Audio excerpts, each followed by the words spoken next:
Alright guys, so I've decided to start telling random anecdotal stories from my life, I guess. Jordan Peterson, he talks about how basically like video is the equivalent in the modern era to the written word in the 19th century. The 20th century. Anyway, so I'm going to just start telling you guys random stories. Any story that I feel is worth writing about, I'm going to just tell you the story. So, alright, so I started learning how to fly airplanes when I was 15 and a half years old. It was this place out in Arizona. I'll keep the specific place secret for the moment, but for the sake of protecting the training location or the training company. But anyway, that's not the point. So started learning how to fly in Arizona. It was these things called trikes. So they're essentially powered hang gliders. So if you can imagine like a hang glider with a chair dangling underneath it, and then a motor attached behind the chair, and then some wheels underneath in a tricycle configuration. So in general aviation, you have two basic configurations for landing gear. You have the tricycle configuration, where you have a nose wheel kind of under your nose, and then you have your two main wheels, your main gear kind of a little bit behind the cabin. So that configuration was created basically to get the center of gravity further forward, because prior to that all they had was tail draggers where the center of gravity was further back. The third wheel was under the tail of the airplane. That's why they're called tail draggers or tail wheel airplanes. And they had a consistent problem where planes would like ground loop. They'd spin around, they'd whip their tail around, and on landing or on takeoff, and then they'd smack their wings on the ground. And anyway, so these powered hang gliders that I learned to fly in, they're called trikes, and they are in this tricycle gear landing configuration. So I'll just make this a relatively quick story. So again, I was about 15 and a half. I was super gung-ho about the whole thing. I had seen the movie Fly Away Home with Anna Paquin, and in that movie, basically like she gets taken in by her father after her mother dies in a car accident, and she sort of like adopts these geese that she finds out in the barn. Eventually the Department of Fish and Game tries to confiscate the geese. And so Jeff Daniels, who plays her eccentric inventor father, he builds these airplanes, and their plan is these ultralights, and their plan is to train the geese to follow these ultralight aircraft south for the winter to escape the Department of Fish and Game. Definitely a sort of a child's movie, if you will, but then again, maybe not. I mean, that did occur essentially in real life, not under those specific circumstances, but a gentleman by the name of Bill or William Lishman actually did do that, train geese to follow aircraft. I don't know if it was actually geese specifically, but they trained birds to do so. They made a documentary about it, Winged Migration. Anyway, that's not the point. I'm digressing here. So I learned how to fly. I soloed in a trike when I was about 15 and like 8 months, 15 and 10 months, somewhere in there. And, I was a child. So when I look back on it, I can't believe that these adults were letting me screw around with these airplanes. Like, pretty mature on the part of the adults, It's like, legally, you can solo an aircraft you can solo a general aviation aircraft, powered aircraft, at 16 years old, which is crazy to me looking back on it. You know, it's like right now you can solo a 16-year-old, but when I look back on it, that feels way too young. But then again, maybe I was just an immature, messed up 16-year-old. So that's why I was making bad decisions. Maybe a 15 or 16-year-old who grew up under circumstances that, fostered good decision-making skills. Maybe 16 is old enough to let somebody loose with an aircraft, but in my case, I was too young. I think it's definitely taken a little bit of luck that I've survived as long as I have in aviation, but well, anyway, so I was essentially treating these aircraft, these trikes, like go-karts or like a quad, like an ATV or something like that. Across the street from the airport that I learned to fly at, there was a restaurant. It was called the Wild Horse Saloon, and behind the restaurant, it actually, quite literally, even the shape of it, like the face of the building, it looked like the Titty Twister in From Dusk Till Dawn, in the original From Dusk Till Dawn.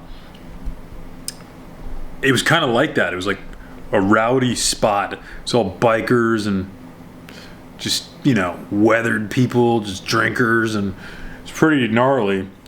So anyway, there was behind that restaurant, there was this dirt.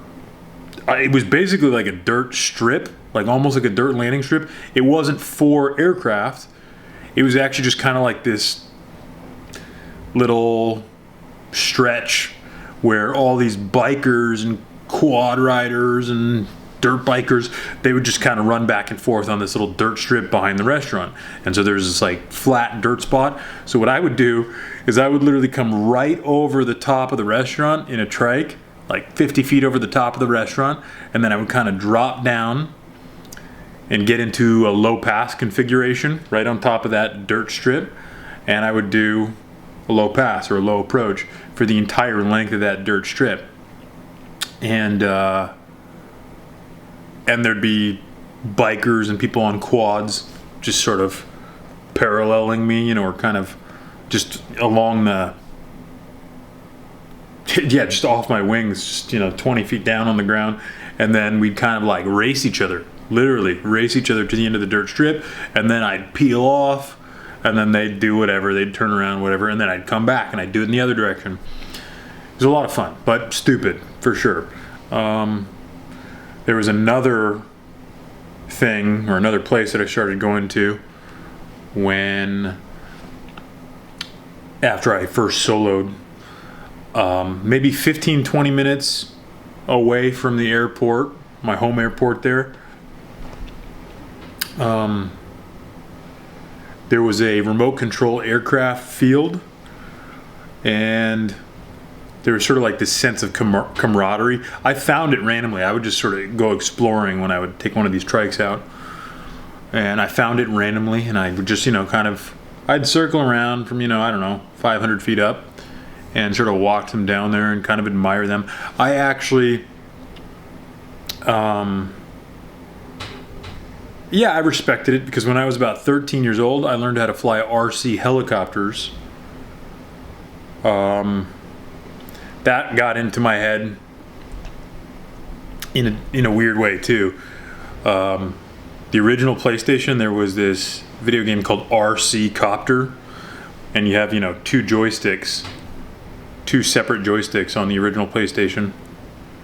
I don't remember if the PlayStation 2 or the other PlayStations had two sticks, but anyway, the first one had two joysticks, which is essentially the same control configuration that you use for a transmitter, for an RC transmitter, specifically for helicopters.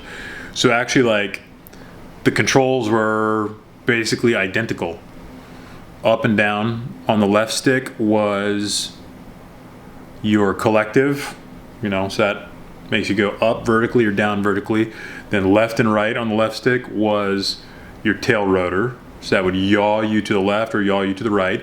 And then the right stick on the PlayStation was the equivalent to your cyclic. What is your cyclic in helicopters? So that basically controls the tilt of your rotor blades, or your main rotor blades.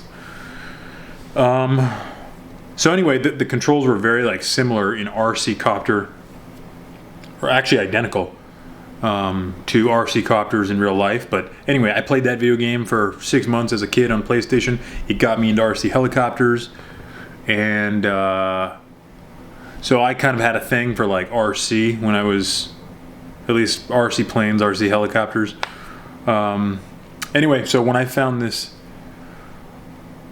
RC field out in the middle of nowhere out there in the desert, about 15 minutes off from my home airport, I was like enamored for a second. So I'd circle around and watch them down there, and then I started tempting fate, and I'd go down there and start trying to do low passes on their little RC landing strip, just like I would do on that little dirt strip behind the Wild Horse Saloon. And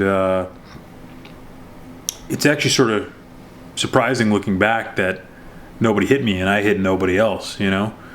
I think they were watching out for me a little more than I was watching out for them. I wasn't really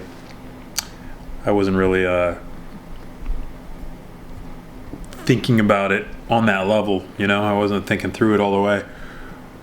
You know what's weird? I just noticed when I talk that I have like kind of like a snarl, or a, yeah, I kind of have like a snarl kind of thing. Oh man. Well, anyway, so another thing that I found out there when I was just exploring around, these are some of my first experiences in trikes, some of my first experiences after having soloed a aircraft of any kind. Yeah, another thing I found out there was this like row of trees, and it was a perfectly sort of like symmetrical row of trees. They were all in a perfect line with each other. And just in front of the row of the trees, there was like a dirt berm that was maybe 25 feet tall. And the trees themselves are about 75 feet tall, maybe a little more, 100 feet. They're pretty big trees. They were like, I don't know what type of trees they were actually looking back on it, but I remember them being pretty big. And this row of trees with the dirt berm lining the front of the trees was about, I'd say, a quarter of a mile long or something like that. And so what I decided to start doing, just for the sake of fun, you know, I was just an idiot. So what I would do is I'd like fly back that way, you know, then I'd turn around to where I'm facing the trees, and I'd drop down super, super low, like 5-10 feet off the deck. And as I would approach this berm, I would give it more and more and more throttle to pick up energy. And so I just kind of, you know, like by the time I would actually get near the berm and the trees, I was definitely at full power. And then right before I'd smash into the face of these trees, or the face of the berm rather, because I was only 5 or 10 feet off the ground, I'd pull up super aggressively. So I'd pull up, I'd just barely miss the berm, and then just barely get over the top of these trees. And it was really exciting, and it was fun, and well, I did it probably 20 times. No issues, and it was just exciting, you know. It felt kind of like being James Bond in a scene where he just very narrowly dodges the bad guys. And I just kept doing it for a while. I was doing it for like a good hour and a half, whatever. So I'm sure you guys already know where this is going. Well, so the last time I did it, I miscalculated the moment at which I pulled up by just a split second.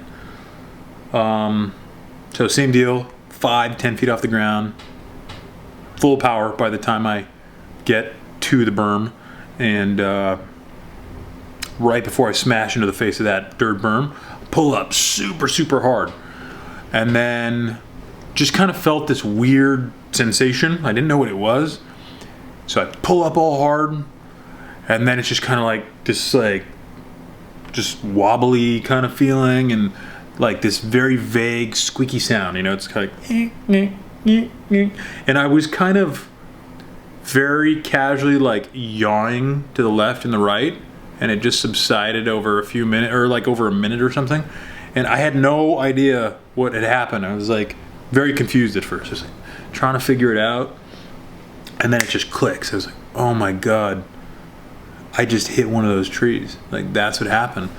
So I actually made contact with the very tip of one of the trees, all the way at the top there, because if I had made contact lower, it would have just stopped me. It would have just stopped me or pulled me down. So I actually just made contact with the very tip up there. The fact that I got beyond the trees, it's essentially like the leading edge of my wing scraped the tip of one of the trees, and then I had enough momentum to kind of just get past it, and then I just sort of dangled in the air after the fact. And anyway, when it clicked, it scared the it scared the hell out of me, because I realized, holy crap, like I almost died. You know, if you come down from 100 feet, it doesn't take 100 feet to die, as you know. It takes 20 feet. I mean, geez, you could die slipping on a banana peel walking down a sidewalk. So so it spooked me. It spooked me hard, and I immediately flew straight back to the airport and tucked the plane in the hangar, got all my gear off, and then I went and inspected the wing, and sure enough, on the leading edge of the wing, it was the left wingtip. I remember that. Wait, let me think here. No, it was maybe the right wingtip. Well, it doesn't really matter.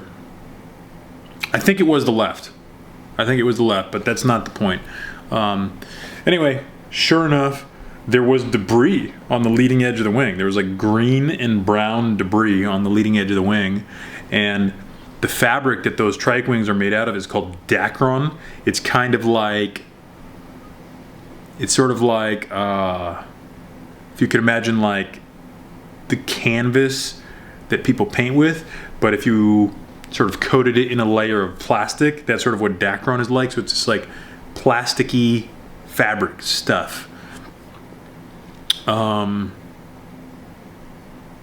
there was a big tear, about 18 inches or so, at that wingtip along the leading edge. So all that brown and green debris from the tree, as well as a tear. And I got pretty scared when I saw it. I realized how close I really came to an early end there, you know, before I even really got into aviation, and I was still a kid, you know. So yeah, so I ran inside.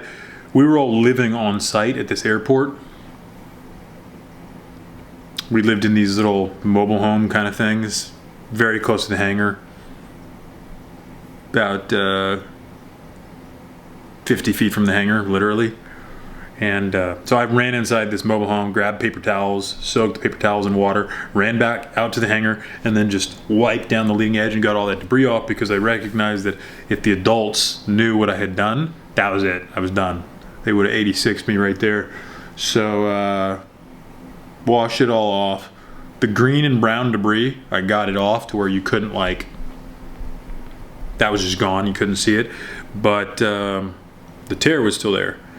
So I couldn't wipe that away, obviously. Anyway, I never heard anything about it. You know, I still, after washing the wing, expected that, you know, an adult was going to say something sooner or later, and I was going to get in a hot mess there, but it just never happened. So I'm not sure. I'm not sure if they just kind of chalked it up to whatever, but I never got in trouble. And well, I survived, obviously. So, you know, there's this idea in aviation that, well, so you accumulate the lessons that you need to accumulate in aviation through experience, but a lot of times the types of experiences that you need to have that will teach you the lessons that you need to learn to survive, well, they almost kill you. So it's kind of like you have to survive this sort of like experiential process through which you accumulate these lessons that are required to survive. But those experiences in themselves, and a lot of times, are close calls. So it's this weird like bell curve where, like, if you can get on the other side of having some of these experiences, then enough of them to realize like how dangerous it is and how much you really need to respect it, then, you know, yeah, I mean, it's I'm not really proud of this story, for the record. I'm just telling you guys the story for the sake of telling you the story. Again, my whole deal here is I've just decided to start like downloading all the stories out of my brain, because I've lived a pretty nutty life and none of these stories are doing me any good in my head. So I figure, hey, if you can learn something from them, if they do you some good, you know, then it's worth just getting this out. So yeah, so that was the time I clipped my wing on a tree and survived. Pretty crazy, right? So yeah, for the record, when I was a young teenager, I really romanticized Hunter S. Thompson. He was like my hero. I always wanted to be a professional writer, and of all the writers I could think of, he was the one that struck me as like the coolest, you know? He was like the Elvis of the writing world. I saw the movie Fear and Loathing in Las Vegas when I was a teenager. That got in my head, you know? But anyway, so I kind of romanticized his nutty sort of eccentric lifestyle, and I deliberately tried to live that kind of a lifestyle for the sake of accumulating stories, you know? I was trying to literally live the kind of life that was worth writing about in this like Hunter S. Thompson-esque kind of way. But I guess what I'm saying here is I have a lot of nutty stories, like more than you could imagine, like just a crazy amount of nutty stories. I know a lot of people can say that, but yeah, I've got a lot for you. If there's any topic that jumps out at you that you want to hear a story about, I guarantee I've got something for you, whether it's aviation or success or childhood trauma and mental illness or substance abuse or relationships or traveling or scuba diving or, yeah, whatever, skydiving or writing or, oh man, it's a deep rabbit hole. There's a lot in there. But anyway, if there's any topic you want me to tell you a story about, I've got one for you. One that more likely than not will make you kind of, you know, it'll make you take a step back in almost any category you could throw at me. So if there's anything you want to hear, let me know, and I'm happy to share it. So I guess that's it for this one, guys. Hope everybody out there's having a decent day, and well, I'll just try to have some fun with this. All right, you guys take care.